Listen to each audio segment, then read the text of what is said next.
taratibu, na baada ya kutafutwa utashangaa kuna matunda yanaanza kutokea baada ya kuwa ulitafuta. Na maana kuna muda ulioutoa ukauripa kwa ajili ya hilo jukumu au kwa ajili ya hiyo nguvu ambayo Mungu amefanikiwa kukupatia. Bwana Yesu apewe sifa. Ni kipekee sana muda kama huu. Napenda nikukumbushe jambo moja, muda ulionao leo ni wa muhimu sana. Kipindi cha nyuma sana, sio muda mrefu sana, nilishawahi kumsikiliza mtumishi wa Mungu anaitwa Dickson Colonel Bukumila, na kuna jambo ambalo leo nimeamua nishare na wewe kwa lengo la mazumuni, kwa ajili ya kujikumbusha tu na kuweza kugundua mambo ya muhimu sana. Na kuna kitu kimoja alikuwa anazungumza, akasema muda huwa haumsubiri mtu. Mtu yoyote unayemuona alikuwa, ambaye unamuona yuko juu leo, kuna gharama fulani ambayo alishawahi kuilipa huko nyuma. Aidha, ukimuona mtu leo amefanikiwa, kwa lugha nyingine nitumie kwamba ujue kuna muda ambao alitumia kujizika chini, kana kwamba kipindi ambacho wenzake wanafurahia, yeye ni muda ambao alikuwa anajitesa. Na kitu kimoja akakitolea mfano, akasema kwamba kuna kipindi ambacho yeye alikuwa analipa gharama, huku wenzake wakiwa, baadhi ya wenzake ambao wanajuana nao walikuwa hawalipi gharama ambayo yeye alikuwa analipa. Lakini baada ya muda Mungu akaja akamsaidia, na mimi nikaona kwa kuwa ni jambo la muhimu sana tuweze kushare kwa pamoja, watumishi wa Bwana, ya kwamba muda ni wa muhimu sana. Unachokifanya leo ndicho kitakachoamua kesho utakuja kuwa nani. Narudia tena, unachokifanya leo ndicho ambacho kitakachoamua kesho unakuja kuwa nani. Kesho unakuja kuwa nani. Maisha ni kama mbegu.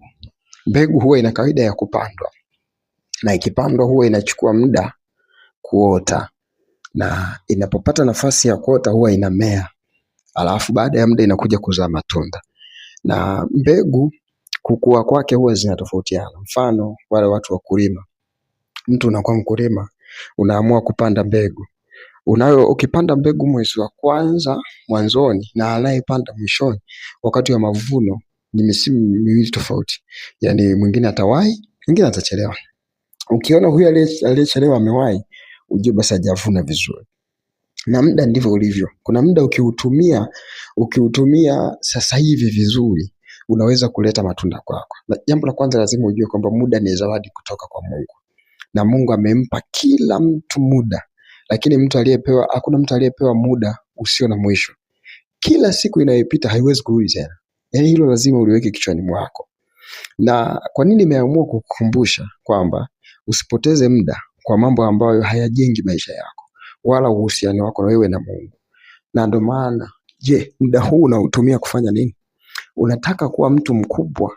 Je, leo unafanya nini? Hicho ni kitu cha muhimu sana. Kwamba nataka nije kuwa mchungaji mkubwa. Nataka nije kuwa mfanyabiashara mkubwa. Leo muda huu unautumia kufanya nini? Je, unataka kuwa mchungaji mkubwa mwenye maarifa au mchungaji mkubwa asiyekuwa na maarifa? Hilo lazima na lenyewe unaliwaza. Unaweza kuwa mchungaji mkubwa ambaye maarifa ndani hauna, lakini unaweza ukawa ni mtu baba, mtu mzima na una watoto, lakini ndani uelewa wako ni mdogo sana.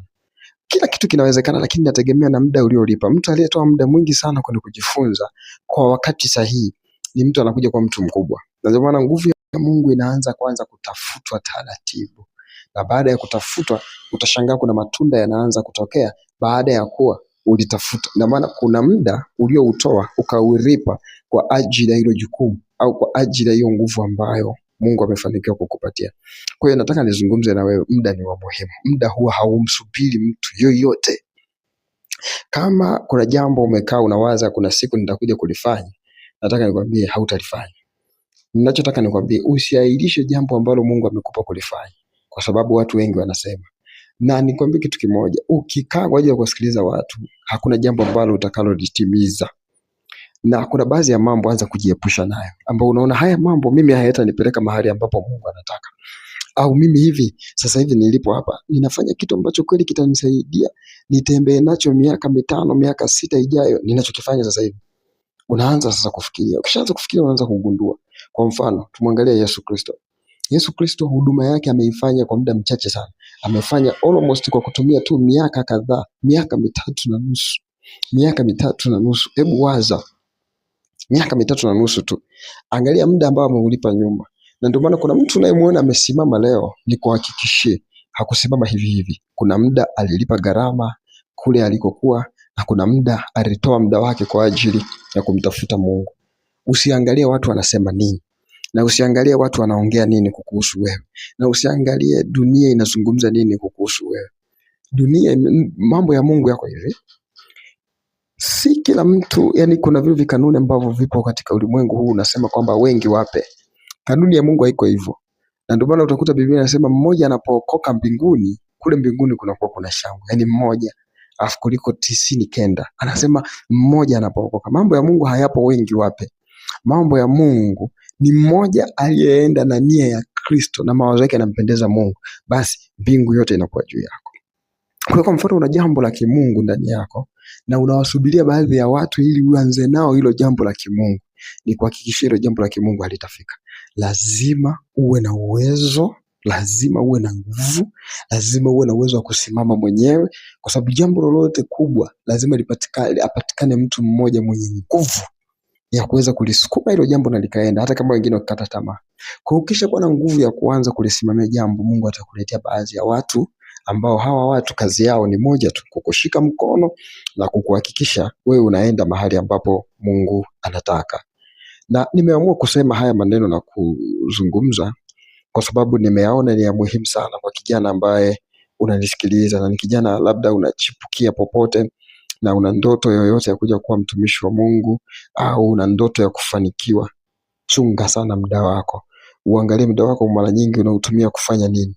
Je, muda wako unautumia kucheza magame, au je muda wako unautumia kufanya kazi ya Mungu? Na kama unafanya kazi ya Mungu, je unaifanya kwa ufasaha? Na kama kweli wewe ni mama wa nyumbani, je watoto wako unawalea katika njia ambayo Mungu anataka kwa bidii? Yani usiseme kwamba dunia itawafunza. Achana na hiyo misemo ya kwamba dunia itawafunza.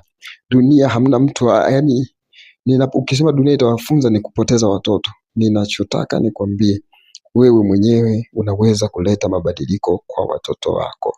Wewe mwenyewe unaweza kuleta mabadiliko kwenye ndoa yako. Wewe mwenyewe unaweza kuleta mabadiliko na sio mtu mwingine. Na ndio maana Mungu amekusudia uyasikia haya.